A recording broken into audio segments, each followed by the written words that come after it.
Hello दोस्तों, नमस्कार। Study with genius में आप सभी का स्वागत है।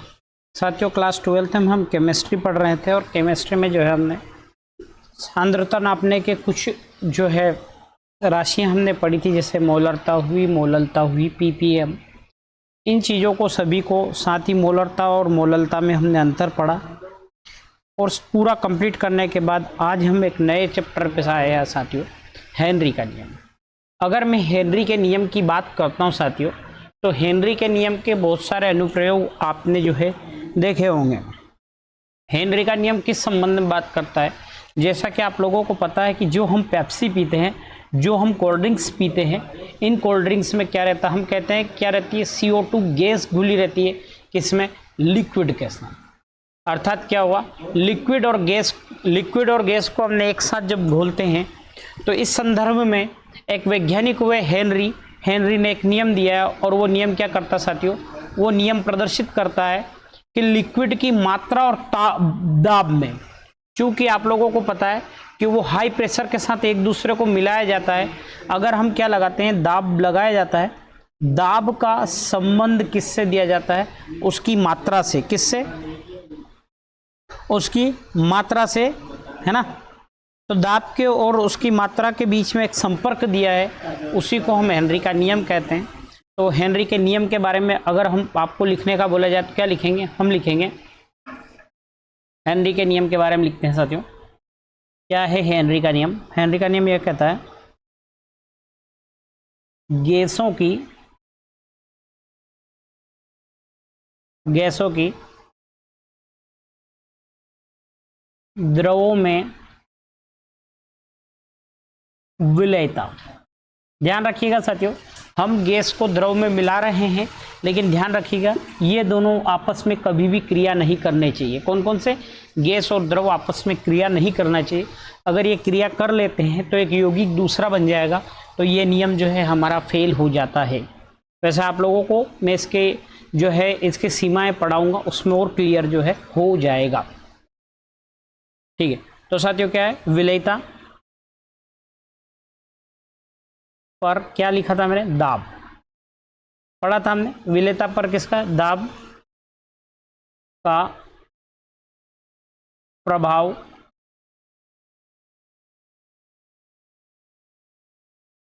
दर्शाने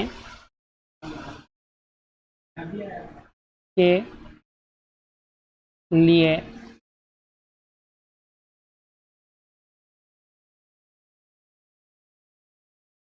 हेनरी ने एक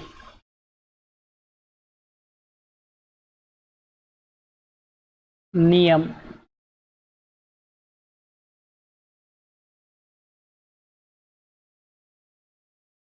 दिया है, जिसे हम क्या कहेंगे? जिसे हम हेनरी का नियम कहते हैं। ध्यान रखिएगा साथियों, गैस की द्रव में विलयता पर दाब का जो प्रभाव होता है उसे दिखाने के लिए एक नियम प्रतिपादित किया, और उसी नियम को हम क्या कहते हैं? उसे हम हेनरी का नियम कहते हैं। अब जब बात हेनरी की नियम की कहते हैं, तो नियम के अनुसार क्या है? लिखिएगा नियमानुसार। नियमानुसार हम क्या कहते हैं? हेनरी के नियम के अनुसार क्या कहते हैं? स्थिर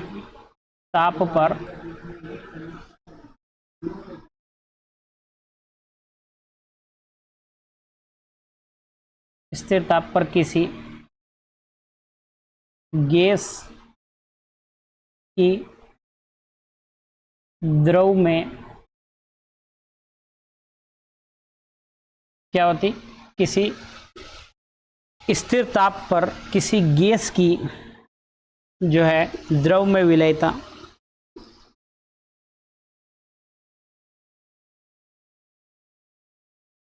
गैस के दाब के क्या होगी? समानुपाती हो। अगर बात की जाए क्या होगी, समानुपाती होगी। अर्थात हम क्या करेंगे, जितना ज़्यादा ताप लगाएंगे, जितना ज़्यादा दाब लगाएंगे, अर्थात फोर्स जितना ज़्यादा होगा, क्या होगी, उतनी ही अधिक मात्रा होगी। अगर मैं मान लेता हूँ, अगर हम इसका जो है मैथमेटिकल्स फार्मूला बनाने के लिए हम कुछ चीज़ें मान लेते हैं। माना कि विलायक के इकाई आयतन में क्या है, इकाई आयतन में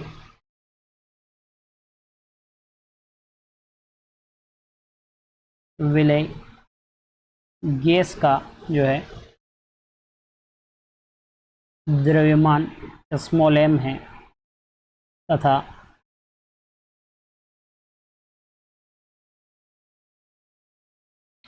उस पर आरोपित दाब जो है क्या है, P है। क्या है, आरोपित दाब P है। तब हम क्या कहेंगे, हमें जो है हेनरी के नियम अनुसार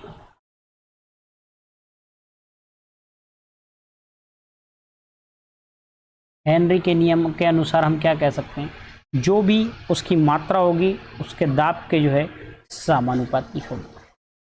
यहाँ से क्लियर हो गया होगा क्या हुआ, हेनरी का नियम क्या कहता है, यही तो कहता है। लेकिन कब है ये स्थिति, ये स्थिति है जब ताप क्या हो, स्थिर हो। साथियों, अगर आप केवल इसके मैथमेटिकल साइंस से ही समझ जाओगे कि विलय गैस की मात्रा उसके दाब के क्या है, समानुपाती है। कब है, जब ताप स्थिर हो या जब प्रेशर कांस्टेंट हो, जब तब उसकी क्वांटिटी ऑफ जो है quantity of gas is directly proportional of जो है प्रेशर। अब इसको जब हम मैथमेटिकल से इसको साइन को हटाते हैं, इक्वल्स लगाते हैं तो एक के एच जो होता है हमारा एक कांस्टेंट होता है ना, क्या ये एक नियतांक है। यही हेनरी का नियम कहता है। ठीक, लेकिन साथियों क्या क्या हुआ, इसके साथ ही कुछ वैज्ञानिक आए और उन वैज्ञानिकों ने क्या कहा, उन वैज्ञानिकों ने कहा कि यार ये जो दाब होता है उसके मोल प्रभाज के भी जो है समानुपाती होता है। और उसी समय उसी समय कौन वैज्ञानिक थे, एक वैज्ञानिक हुए डाल्टन। तो थोड़ा सा उनके बारे में अगर हम डिटेल्स में पढ़ लेते हैं तो हमारा कुछ नहीं जाता, लेकिन हमारा एक डाउट्स भी क्लियर हो जाता है। क्या हुआ, हेनरी के समकालीन का मतलब होता है साथियों, जब हेनरी थे उसी समय एक वैज्ञानिक हुए डाल्टन। समकालीन डाल्टन ने यह भी निष्कर्ष निकाला कि, क्या निष्कर्ष निकाला उन वैज्ञानिकों ने, डाल्टन नाम के वैज्ञानिक ने यह निष्कर्ष निकाला कि जो दाब होगा साथियों, कि दिए गए ताप पर किसी द्रव की साम्यावस्था हो। साम्यावस्था का मतलब ये होगा कि जितना वेपराइज्ड हो उतना ही वापस उसमें आए, ऐसी अवस्था को कहते हैं साम्यावस्था। क्या कहा उन्होंने, उन्होंने कहा कि किसी द्रव्य के साथ साम्यावस्था में उपस्थित गैसों के मिश्रण में प्रत्येक गैस की विलयता उसके जो है आंशिक दाब के समानुपाती होगी। सीधी बात यह है साथियों, अगर उसको मोल प्रभाज में व्यक्त किया जाए तो दाब क्या होगा, मोल प्रभाज के जो है समानुपाती होगा। क्या होगा, समानुपाती होगा। ये जो है डाल्टन ने निष्कर्ष निकाला था। क्या निकाला था, लिखिएगा कि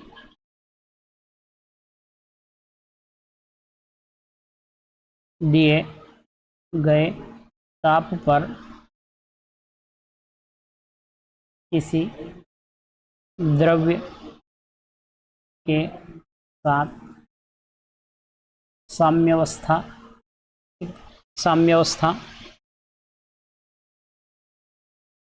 पर उपस्थित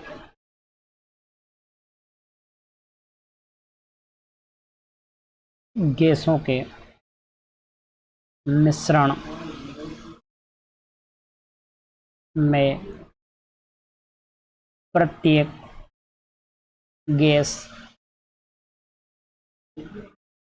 की विलयता क्या होगी? प्रत्येक गैस की विलयता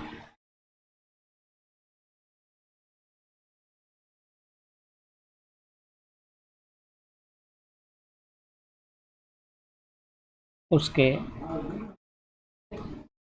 आंशिक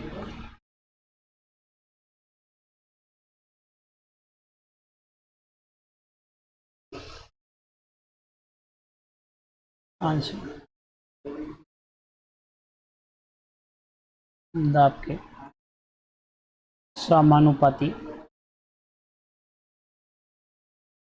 होती है। अगर इसको मैथमेटिकल से रिप्रेजेंटेट करते हैं साथियों, तो कोई भी एक चीज़ अगर हम लेते हैं तो पी ए डायरेक्टली प्रोपोर्शनल क्या होगा? एक्स है। और मैंने बताया था जब मोल प्रभाज पढ़ा था तो क्या होते कि किसी भी एक पदार्थ एक अवयव के मोल प्रभाज अपॉन टोटल मोल प्रभाज को क्या कहते हैं?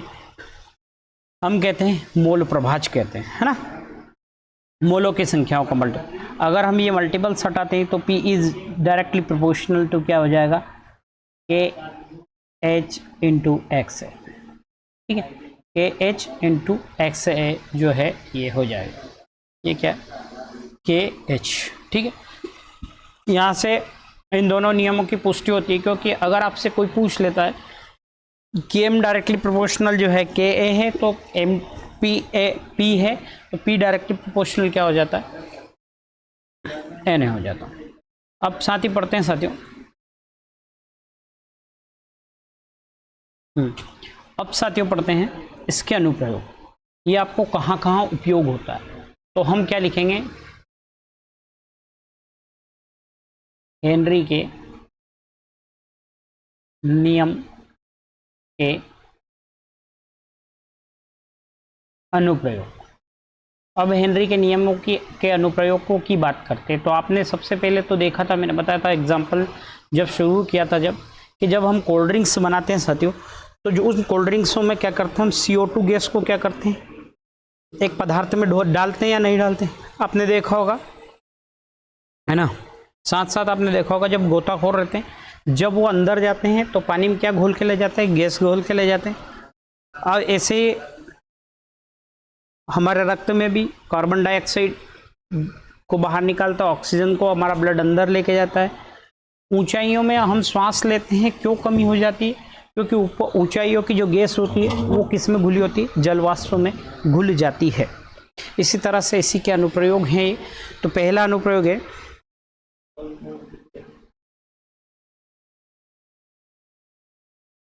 कार्बोनीकृत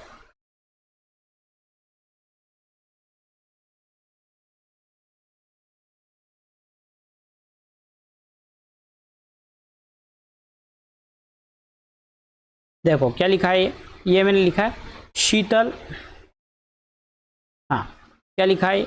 शीतल पेय, कार्बनिक शीतल पेय के उत्पादन में। अब आगे मैं आप लोगों को नहीं लिखवाऊंगा क्योंकि आप लिखना कि उसमें क्या करते हैं। शीतल पेय पदार्थ में पेय सोडा वाटर जो होता है हमारा, उसमें क्या घुली रहती है? वो कार्बन डाइऑक्साइड को जो है अधिक दाब पर घोलकर बंद कर दिया जाता है। जैसे आप ढक्कन खोलते हो और गैस बाहर निकलना स्टार्ट हो जाए। दूसरा, गहरे समुद्र में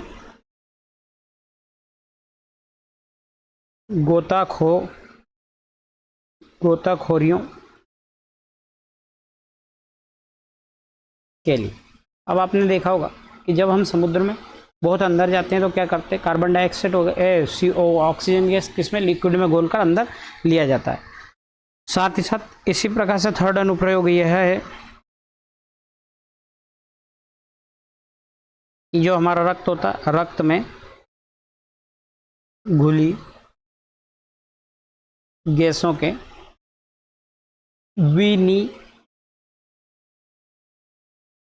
विनिमय किस तरह से?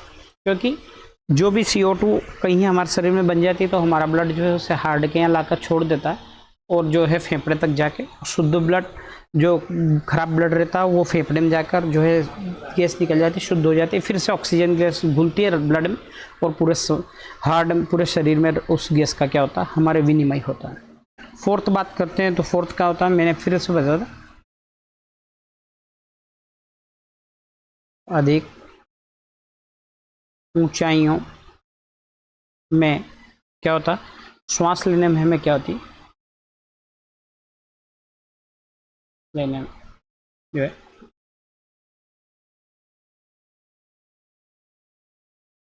कठिनाई होती, ठीक है। क्या होती है, हमें श्वास लेने की जो है कठिनाई उत्पन्न होती है। वो क्यों, क्योंकि जो गैस रहती है साथियों वो किस में घुल जाती है, वो गैस जो है लिक्विड में घुल जाती है। अब साथ ही इसके बात करते हैं, इस नियम की कुछ सीमाएं भी है या कहाँ लागू नहीं होता। मैंने पहले भी कहा था आप लोगों से कि ऐसी स्थिति होती कि जब ये क्रिया कर लेते हैं तो ऐसी स्थिति में लागू नहीं होती। आप अगर बोलते हैं कि मैं इस फॉर्मेट में पढ़ाएं हम लोग, तो इस फॉर्मेट में भी जो है आप लोगों के लिए वीडियो अवेलेबल हो सकते हैं, लेकिन आप जो है दोनों में से कि लिख के पढ़ाएं या इस तरह से डायरेक्टली जो लिख के लाएं पीपीटी के माध्यम से पढ़ाया जाए, इस तरह के दोनों में से आप जो है कमेंट बॉक्स में कमेंट डालकर जो है उसका फीडबैक दे सकते हैं। क्या होता साथियों, गैस एवं विलायक के मध्य कोई रासायनिक क्रिया नहीं होनी चाहिए। अगर रासायनिक क्रिया संपन्न होती हो तो दोनों मिल जाते हैं, या तो वो लिक्विड फॉर्म ले लेते हैं या गैसी फॉर्म ले लेते हैं, तो ये नियम जो होता है हमारा ये फेल हो जाता है, ठीक है। गैसों का विलयन में संगुणन और वियोजन नहीं होना चाहिए। संगुणन और वियोजन का मतलब यह साथियों, दोनों एक गुण जैसा नहीं होना चाहिए, अर्थात वो एक दोनों से, या वियोजन नहीं होना चाहिए या एक दोनों से अलग अलग नहीं होना चाहिए। जैसे कि मैं अगर पानी में बालूरेत को घोलता हूँ तो वो घोल घुलेगा क्या, मैं तेल में अगर शक्कर को घोलता हूँ तो वो एक प्रॉपर जो है घोल नहीं बनेगा, इस तरह की का भी नहीं होना चाहिए, है?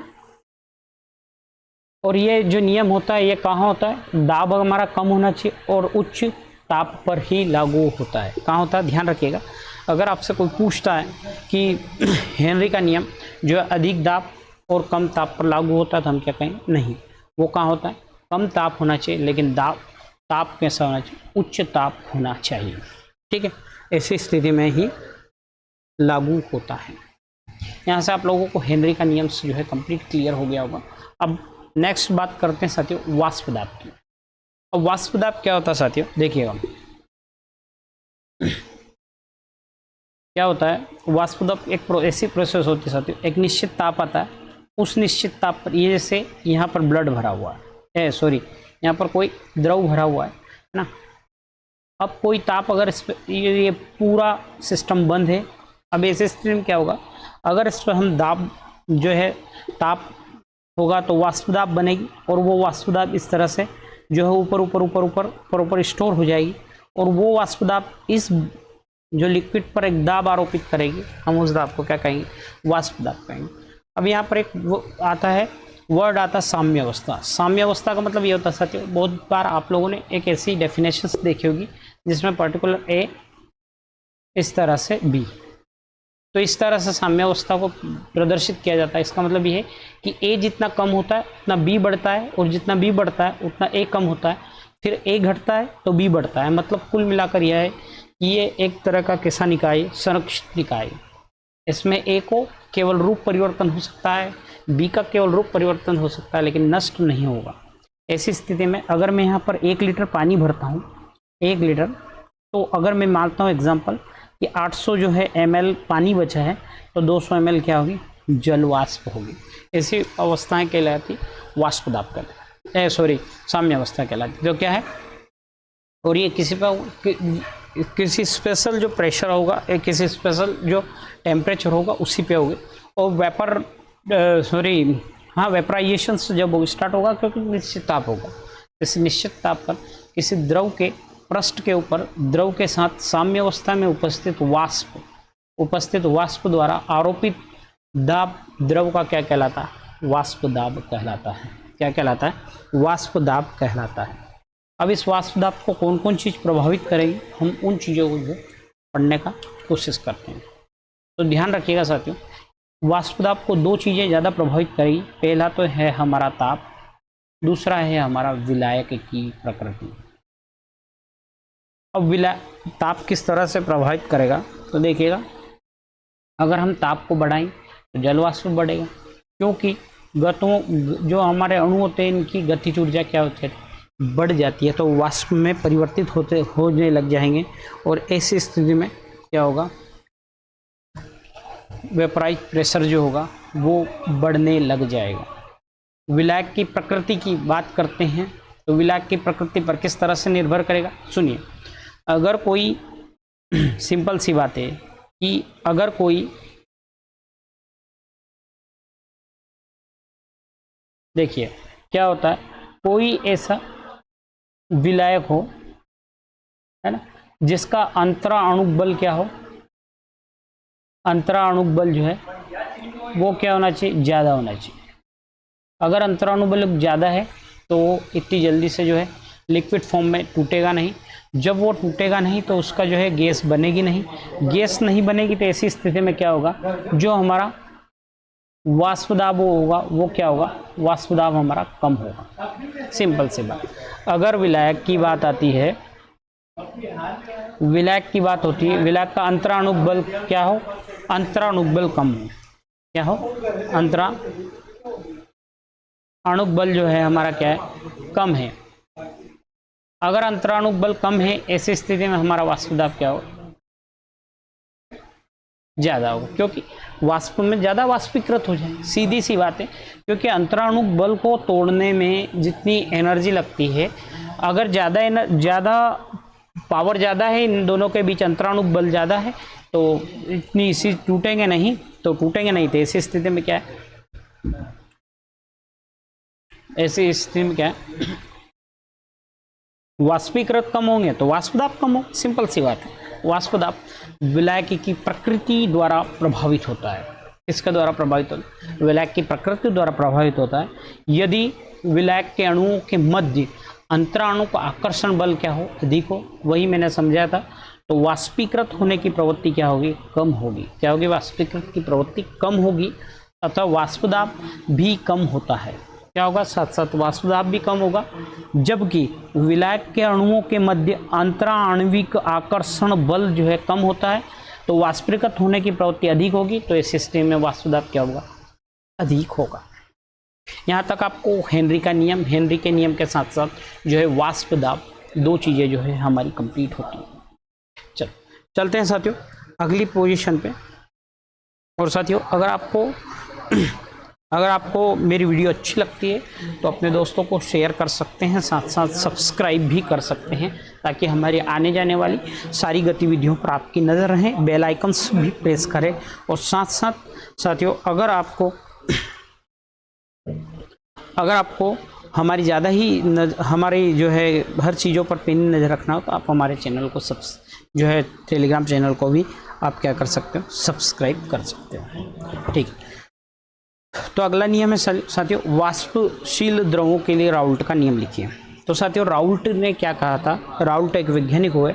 अब राउल्ट नाम के वैज्ञानिक ने, अभी हमने पढ़ा था कि किसी भी चीज़ का जो अभी डाल्टन वाले नियम में ही पढ़ा था हमने, वो डाल्टन के नियम को ही बाद में शुद्ध करके जो शुद्ध रूप दिया था वो किसने दिया था, राउल्ट ने दिया। राउल्ट ने कहा था कि जो मोल प्रवाह होता है उसके प्रेशर के क्या होगा, समानुपाती होगा। यही नियम जो है किसने दिया था, राउल्ट नाम के वैज्ञानिक ने दिया था, है ना। तो लिखिए, पर ये क्या है, पी ए, यहाँ पर क्या दाब नहीं होते हुए क्या बोल दिया उन्होंने बोल दिया इसको वाष्प दाब। क्या बोल दिया इसको उन्होंने नाम दे दिया था वाष्प दाब। ठीक है, इतना सा जो है राउल्ट ने इनमें चेंज किया था। ठीक है, तो ये कंप्लीट हो गया हमारा। तो लिखते हैं साथियों क्या होगा, है ना, देखिएगा,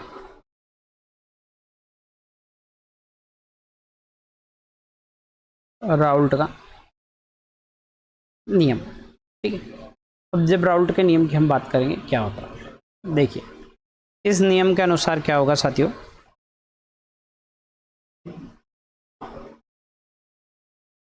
वाष्पशील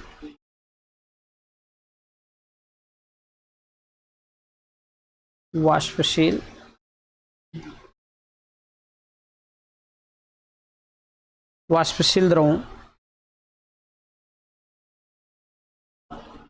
के विलयन में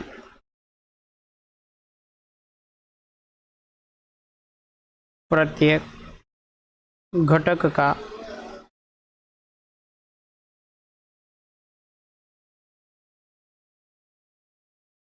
आंशिक दाब विलयन में उपस्थित उसी घटक के क्या है मूल प्रभाज के क्या होगा समानुपाती होता है। ठीक, क्या होगा वो जो है उसके घटक के समानुपाती होगा। ठीक है, मान लेते हैं हम, माना कि किसी विलयन में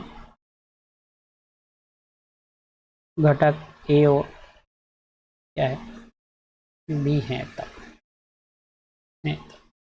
मैंने किन किन को घटक माना, मैंने ए को घटक माना और बी को माना। मान लेता हूँ मैं इसमें हमारा ए क्या हो, ए विलायक है और बी हमारा क्या है विलय है।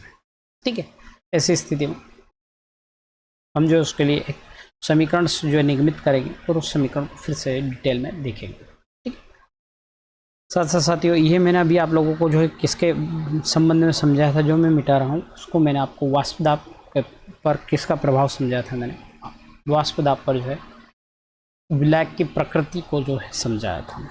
यहाँ तक क्लियर होगा तो हम देखते हैं हम क्या है, क्या माना हमने। अगर राउल्ट के नियम के अनुसार देखते हैं तो क्या होगा,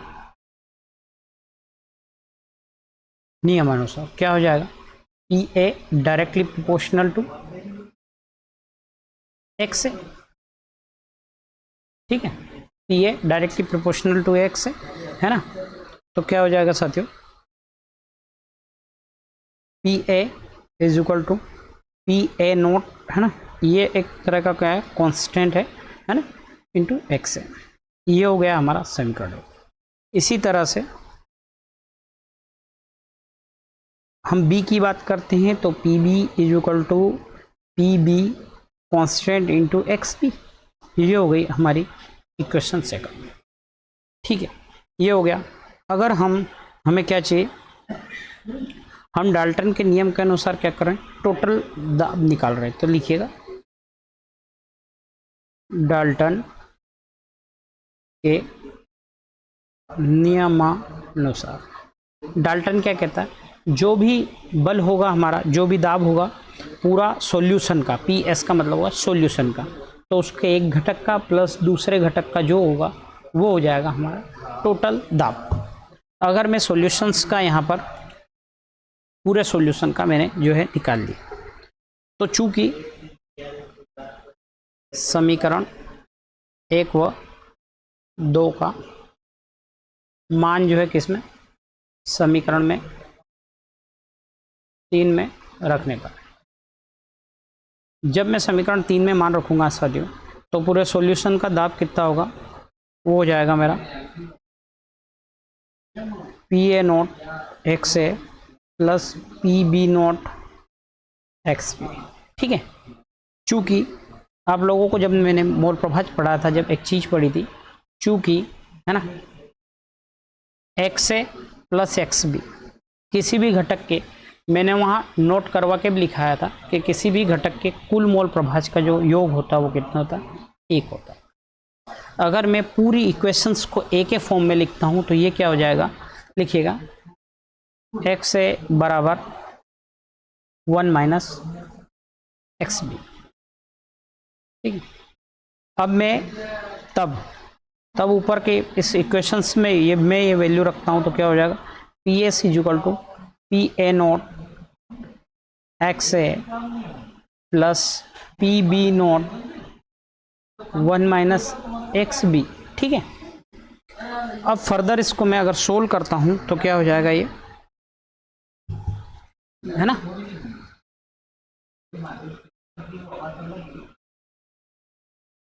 ठीक है, तो क्या हो जाएगा, अगर इसको हम आगे फिर से सोल्व करते हैं फर्दर, तो P S total load is equal to P A nought, है ना, क्या है पी ए नोट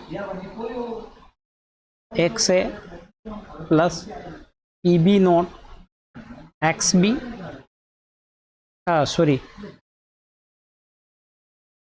मल्टीपल करेंगे तो ये हो जाएगा पी बी नोट, फिर आ जाएगा मेरा क्या आ जाएगा माइनस, पिछले पेज में देख लेते हैं हम एक बार, ठीक है। इसका पी बी का इसमें मल्टीपल करूँगा तो ये पी बी हो जाएगा और ये P B X B minus P B nought X, ठीक। अब ये और ये पद में एक्स से कॉमन है तो मैं दोनों को एक साथ करूँगा तो ये हो जाएगा P S is equal to P A nought minus P B nought into X A plus P B nought, है ना।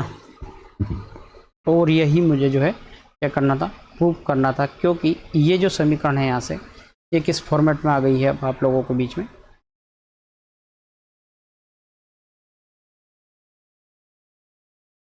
इस फॉर्मेट में आ गई, ये y बराबर एम एक्स प्लस सी के फॉर्मेट में जो है ये समीकरण आ गए। तो क्या लिखेंगे हम, उपरोक्त समीकरण y बराबर एम एक्स प्लस सी, है ना, रेखीय समीकरण के समान है, ठीक। क्या है, ये रेखीय समीकरण के समान है। साथियों आज के लिए इतना ही है। अगला जो आपका सेशंस होने वाला उसमें मैं थोड़ा सा और लंबा सेशंस करेंगे अगले सेशंस को। उस सेशन में आप लोगों के लिए, उस सेशन में आपके लिए एक और एडवांटेज चीज़ यह है कि आप उस सेशंस में जो क्या पढ़ेंगे हम लोग आदर्श विलयन, अनादर्श विलयन, दोनों विलयन में डिफरेंस, तथा अनादर्श विलयन फिर से फर्दर दो टाइप्स का होता है, धनात्मक विचलन और ऋणात्मक विचलन। इन दोनों पर पूर्णतः से टिप्पणी लिखेंगे, टिप्पणी के साथ साथ अंतर लिखेंगे। इस तरह से जो है आपका अगला सेशन होने वाला है। साथियों साथ ही मैं आप लोगों को इन्फॉर्मेशन देता हूँ कि हर संडे को हमारे यहाँ पर इंग्लिश ग्रामर की जो है क्लासेस लगती है। अगर आप इंग्लिश में वीक हैं तो आप इंग्लिश की ग्रामर क्लासेस ज्वाइन कर सकते हैं। साथ साथ उस ग्रामर में आप लोगों को क्या हो चुका है, आर्टिकल हो चुका है। जो आप लोगों का आर्टिकल कंप्लीट हुआ वो आर्टिकल क्लास 9th से 12th तक के हर एक स्टूडेंट के लिए बेनिफिशियल रहेगा और उससे आउट ऑफ सिलेबस नहीं आ सकता। मेरे हिसाब से उससे आउट ऑफ नहीं है। तो अगर आपको मेरी क्लास अच्छी लगी हो तो प्लीज़ लाइक्स ज़रूर करना। साथ साथ आप लोगों को अगर ऐसा लगता है कि क्लास बहुत अच्छी है तो आप लोग जो है दोस्तों के साथ भी शेयर कर सकते हैं। Thank you for watching. Please like, share and subscribe. Thank you. जय श्री माता।